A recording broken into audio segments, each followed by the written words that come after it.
Antes de empezar unha cuestión, que se supón que temos 6 minutos para defender a nosa postura con respecto aos orzamentos máis as propias emendas. Máis as propias emendas. Non se van defender as emendas á parte noutro turno. A ver, hai 6 minutos para todo, para vosotros.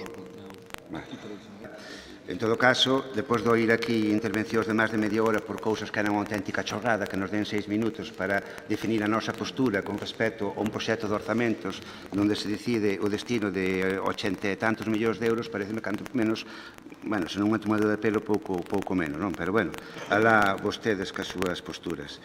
Antes de empezar, creo que, para ver a importancia que ten estes orzamentos, e incluso para constatar o que nós pensamos do que son as diputacións, eu gustaríame que souberan os cidadáns desta provincia co diñeiro que aquí repartimos, descontando os concellos de máis de 20.000 habitantes, neste caso o Concello de Lugo, que nos tocaría a cada habitante desta provincia 440 euros por habitante.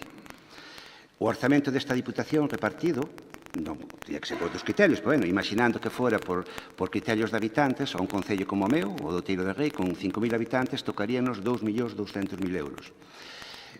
Que se pense cada cidadán se realmente o que lle aporta a Diputación, tanto a nivel individual ás persoas desta provincia como a cada concello en particular, é equivalente a ese esforzo que pagamos todos e todas con nosos impostos. Eu creo que non, nós creemos que non, é unha razón máis pola que creo que antes, mellor antes que tarde, hai que rematar dunha vez con estas institucións e as súas competencias derivadas aos concellos e á propia Xunta de Galiza, como teria que ser, como teria que estar feito xa hai anos. Logo, despois de oír a intervención da diputada de Economía, eu creo que o pescado xa está vendido, como decíamos nós hai unha semana, non? Que os acordos previos xa estaban feitos, non co BNG, insisto, non se falou en ningún momento, nin se nos pediu que fixéramos o xestión siquiera.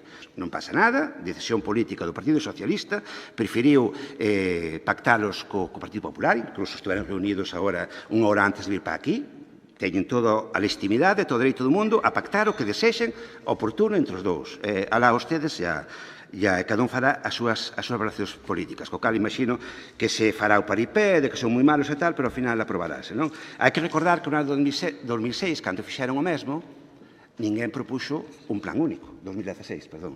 Ninguén propuxo un plan único. Repartíronse o diñeiro entre eles, pero ninguén puxo encima da mesa un plan único. Sí, que foron diñeiro a todos os concellos, sí, pero quen decidiu canto e a cales? Dúas persoas na soledade do seu despacho, como acostumbramos a dicir. Debe haber algo así como 30 ou 40 enmendas. Que tivemos que pedir media hora antes de empezar o pleno que nos pasaran as dos outros grupos porque non as tiñamos. Tuvemos que pedilas. O resultado é que témolos aquí encima da mesa, dos outros grupos, este tocho, estuvemos 5 minutos antes mirándoas no móvil fora, porque non tivemos acceso a esas 30 ou 40 enmendas que presentan os outros grupos. Quero pensar que as nosas tampouco as tiñan os demais. E vámonos ver obrigados agora a votar cousas que non vimos. Co cal, eu estou convencido que en moitas ocasións vamos meter a pata. Vamos votar de forma equivocada, porque non sabemos, é imposible saber o que estamos votando. Imposible. Propóñense subvencións a asociacións que eu nunca na vida oín, que posiblemente a merezan, ou non o sei. Digo según o noso punto de vista político. O normal sería, nunha administración mínimamente seria, que con isto encima da mesa se convocara unha comisión de algún tipo, se puderan estudiar as enmendas, agrupalas en grupos, falar das que son contradictorias, ver como se van votar, como se van debatir para poder saber o que estamos votando, porque non vamos saber o que votamos, que quede claro, E aí, non quero que sirva de precedente, pero hai que dicirlo así, coincidimos en parte ca intervención do señor Martínez, onde é totalmente imposible para aqueles diputados, para aqueles grupos que non temos medios ou grandes medios para poder traballar, pois nun fin de semana, pois leernos os casi 400 folios de orzamento e preparar as enmendas oportunas. E máis, ainda é moito máis dificultoso visto a propia estrutura destes orzamentos, onde está composto por un montón de pozos escuros, totalmente opacos, onde non se sabe para nada que diñeiro hai metido. Por exemplo, 8 millóns e pico de euros para residencias, para abrir residencias. Que residencias? Cantas? Cales? De que maneira? Para que? É imposible saberlo. Totalmente imposible. E moito menos, incluso nun fin de semana, onde non se pode acudir, cando se pode facer, que nós teríamos difícil, pero, bueno, os propios servizos técnicos da Diputación para poder preguntalo. Co cal é completamente imposible facer un traballo que, en todo caso, dende o punto de vista do BNG, merecerían as 26.000 persoas que nos votaron para estar aquí. E outra cousa tamén quero que quede clara. Nós non dicimos que se eliminen as subvencións excepcionais, Non dixemos eso, para nada. Só dixemos que había que poñer orden na excepcionalidade das subvencións. E propoñemos o que está facendo o BNG no goberno da Diputación da Coruña, igual co tema do Plan Único. Non é que o faguemos agora porque estamos na oposición. É unha decisión política que se topou no seu momento e que estamos executando onde estamos no goberno e tamén propoñemos, por suposto, na oposición. É o razonable, é o transparente, é o que hai que facer. E logo está o fondo dos propios orzamentos. O fondo tampouco podemos compartilo. En primeiro lugar, porque xa, de entrada, xa non cumpre nin os acordos anteriores, nin tan sequera se contemplan as partidas económicas para aqueles acordos que tomou este pleno, que se aprobaron este pleno e que siguen sin dotación económica nestes orzamentos. Xo dixemos moitas máis veces, non hai un proxecto global para onde se quere chegar con estes orzamentos, un proxecto de provincia, por así decirlo. Unhas veces dicen que o tema das residencias hai que pechalo porque non se pode seguir tirando, logo o ano seguinte proponse outra, o ano seguinte outra máis, o ano seguinte outra máis, unha cuestión sin rumbo que hoxe dase un bandazo, mañá dase outro, hoxe dice unha cousa, mañá dícese outra distinta. A parte, falando de residencias, que creo que todos os que estamos aquí e todas somos perfectamente conscientes que isto, mentres que a Xunta non se implique dun xeito directo nas residencias, é un sinsentido. Podránse abrir 2, 3, 4, pouco máis. É imposible que, económicamente, a Diputación poida soster un 14, 15 ou 16 residencias, que xa perdín a conta das que están programadas, é completamente imposible. É un sistema insostible. E todos e todas, recoñezámoslo ou non, sabemos que se a Xunta non se implica, é imposible abrilas. Abriránse esta legislatura, 2 ou 3, se abren, pero para nada se pode facer. Dende o BNG presentamos unha serie de enmendas divididas en 2 bloques.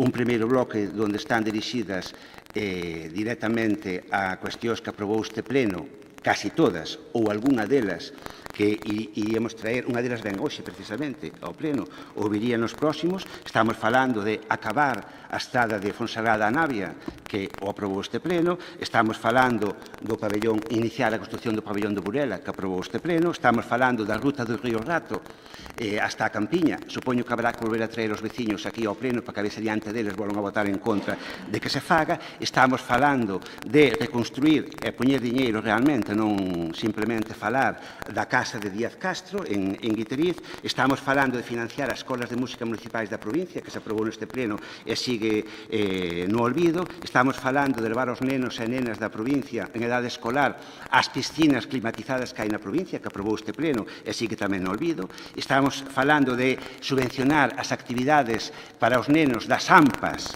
non actividades de funcionamento, son subvencionar as actividades concretas extracolares que organizan as AMPAs. Estamos falando de axudar os concellos a facer os servizos de conciliación para os horarios en horario non escolar, axudar os que xa teñen en marcha ou aqueles que queiran poñer en marcha. Estamos falando de financiar ese proxecto de instalacións para a Asociación Músico Crisanto, proxecto pioneiro porque agrupa a 3 concellos que se poñen de acordo para levar adiante unha escola de música impresionante. Ou estamos falando que, neste caso, a residencia de Sardes seña subvencionada igual que o resto de residencias municipais que financiou a propia Diputación.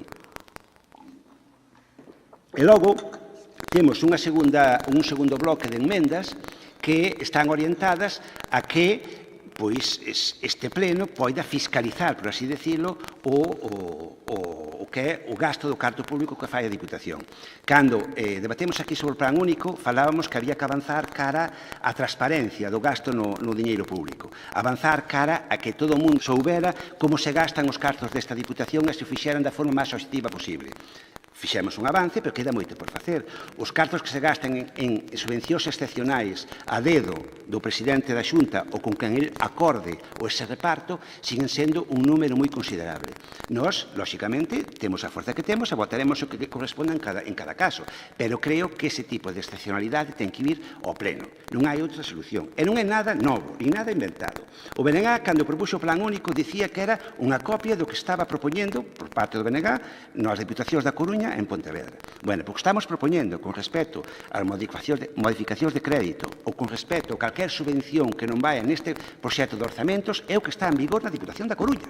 donde calquer subvención non contemplada no proxecto de orzamentos ten que aprobalo o Pleno da Diputación. Iso é o que propoñemos aquí e o que intentamos plasmar nunha base de execución. E parecenos que é o máis lóxico, o máis razonable, o máis democrático e o máis transparente.